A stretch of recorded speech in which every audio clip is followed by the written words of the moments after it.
story begins in a South Korean city with a gangster named Tae-gu. Tae-gu is a well-known and experienced gangster who works as the right-hand man of a boss named Mr. Yang. Their gang is led by Chairman Yang. One day, Chairman Do from the powerful Buksong gang offers Tae-gu a chance to join his organization because the Buksong gang is the biggest in South Korea and Tae-gu is already a feared name in the criminal underworld of the city. However, Tae-gu refuses the offer because he is extremely loyal to Mr. Yang and his gang. He's a respected gangster with many loyal men under him. In the city's underworld, people either fear him or respect him deeply. Later, Tae-gu visits the hospital to meet his younger sister. Despite being a dangerous gangster, he behaves like a caring child around his sister and her daughter. After helping them into his car so they can go home, he returns inside the hospital and talks to the doctor. There, he learns that his sister's condition is getting worse rapidly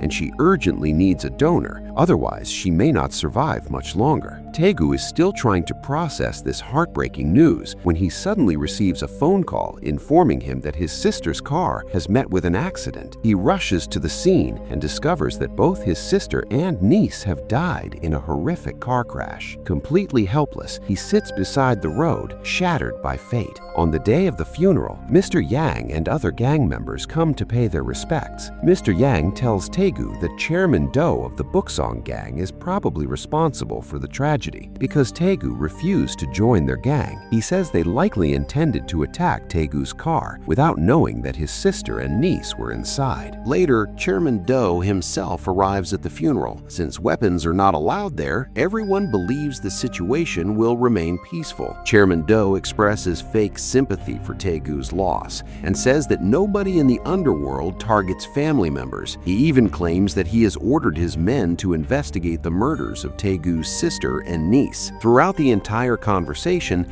Tae-gu remains silent, but after a moment, he suddenly pulls out a knife that he had secretly hidden inside a bucket. He brutally kills several Buksong gang members and then stabs Chairman Do as well before escaping from the scene. Afterwards, Tae-gu meets Mr. Yang, who praises him for his courageous act of attacking Chairman Do. Mr. Yang gives him a bag full of money and a new identity. He tells Tae-gu to hide on Jeju Island until things cool down. From there, after a week, he will be sent to Russia by ship, where neither the police nor the Buksong gang will ever find him. Mr. Yang thanks him for all the sacrifices and loyalty he has shown toward the gang. Soon after, a girl arrives to pick Tae-gu up. Her name is Jae-yeon. She drives him to a house where she lives with her uncle Kuto, who secretly smuggles illegal weapons from his garage. During dinner that night, Tae-gu notices that Jae-yeon clearly dislikes him because he is a gangster. She directly tells him to leave the house as soon as possible. The next morning, Tae-gu learns that Jae-yeon is an excellent shooter with incredible aim. She wakes up early every day to practice shooting. Meanwhile, Mr. Yang plans to wipe out all the major leaders of the Buksong gang so that his gang can take complete control of the city. But without Tae-gu by his side, Mr. Yang's gang is brutally defeated by the Buksong gang. Many of his men are severely injured, while several others are killed. Mr. Yang receives another shock when he learns that Chairman Do is not dead. He survived the stabbing and is now in the ICU, critically injured. Soon, Mr. Yang receives a call from Chairman Ma, the supreme leader of the Buksong gang. Furious over the attack on their organization, Chairman Ma vows that he will not leave a single member of Mr. Yang's gang alive. The Buksong gang is the largest criminal organization in the region, with thousands of gang members. Back on Jeju Island, Tae-gu notices that Jae-yeon suddenly collapses unconscious inside the car. Her uncle Kuto quickly injects her with medicine and tells Tae-gu to drive them immediately to the hospital. After admitting Jae-yeon to the hospital, her uncle Kuto tells Tae-gu that she has a brain tumor. The doctors have said that she only has 1 or 2 months left to live.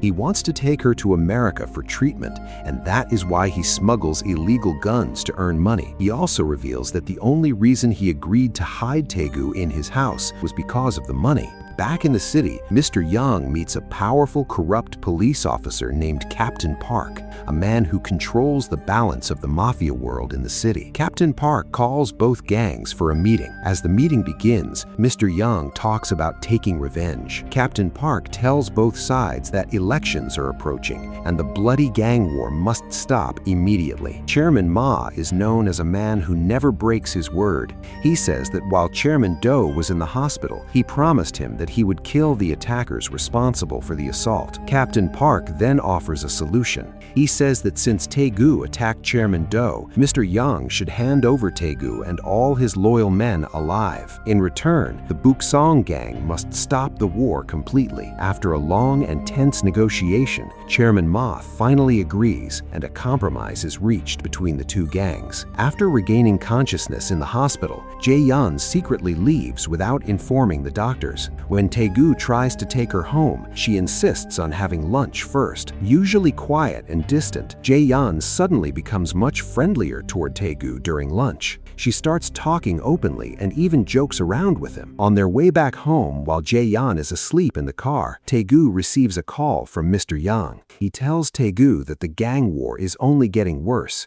so he is planning to escape to Russia as well. He asks Tae-gu to meet him at the airport the next morning so they can flee South Korea together. As they arrive home, Tae-gu notices several suspicious parked cars outside the house. Sensing danger, he quietly pulls out his gun. The men sitting inside the cars immediately attack him. A fierce shootout begins, but from the back seat of the car, Jae-yeon starts shooting the attackers with incredible accuracy and kills several of them. Inside the garage, some buyers who came to purchase weapons from Uncle Kuto decide to rob him instead. They attack him and leave him dying on the ground. Jae-yeon rushes inside and discovers that her uncle is dead. Crying in rage, she grabs a handgun and kills several men inside the garage. Tae-gu somehow manages to stop her and drags her away from the place. Jae-yeon becomes furious and begs him to let her go back to her uncle, but Tae-gu refuses to stop the car. In anger and grief, she even cuts his hand. Later that evening, after calming down a little, Jae-yeon tells Tae-gu about her past. Years ago, rival gangsters killed her parents and sister. She says that because of her uncle's illegal gun business, she hated him throughout her childhood.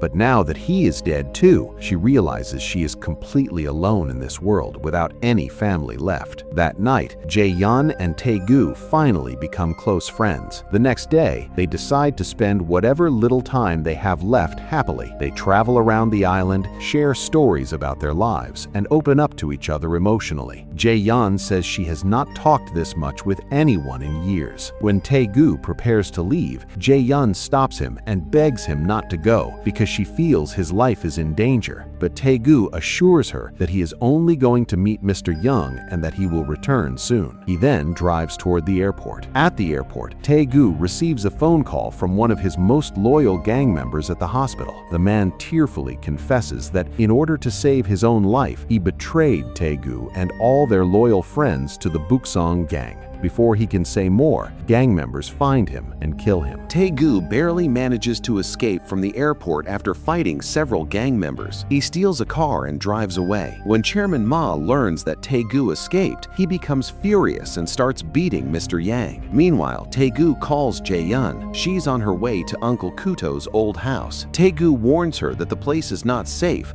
but unfortunately, Chairman Ma, Mr. Yang, and their men arrive there first and take her hostage. Chairman Ma tells Tae-gu over the phone that if he wants the girl to stay alive, he must come there immediately. Tae-gu says that since Jae-yeon is going to die in a few months anyway, he does not want her to spend the rest of her short life running away in fear. Tae-gu asks Chairman Ma to promise that Jae-yeon will be allowed to leave safely in exchange for his surrender. Chairman Ma gives his word. After some hesitation, Tae-gu arrives at the location. The gang members outside search him thoroughly before brutally beating him and dragging him inside, where he sees that Jae-yun is still alive. Mr. Yang asks Tae-gu why, after being loyal to him and the gang his entire life, he betrayed them. Filled with shame and anger, Mr. Yang starts beating Tae-gu and then reveals a horrifying truth. He says that the Buksong gang had nothing to do with the car accident that killed Tae-gu's sister and niece. Mr. Yang himself secretly arranged their deaths because he feared Tae-gu might eventually join Chairman Do's gang. Hearing this, Tae-gu goes completely insane with rage. He attacks Mr. Yang and begins strangling him. Chairman Ma had promised Captain Park that he would not kill Mr. Yang, so instead of stopping Tae-gu, he throws a knife towards Mr. Yang. Tae-gu grabs the knife and stabs Mr. Yang several times. Even after being badly wounded, Tae-gu refuses to let go of him. Finally, Chairman Ma signals one of his men, who stabs Tae-gu from behind. Because of his severe injuries, Tae-gu eventually collapses and dies right in front of Jae-yun. Afterwards, Jae-yun is dragged outside. Tae-gu's body and the entire house are drenched in petrol and burned down. The gang members do not kill Jae-yun, but the movie does not end there. Later that night, Jae-yun is shown sitting alone in a hotel room, silently smoking. The next morning, she rides her scooter into the city. She stops outside a restaurant where Chairman Ma, his men, and Mr. Yang's surviving associates are having breakfast. One gang member recognizes her and makes disgusting comments while touching her shoulder. At that exact moment,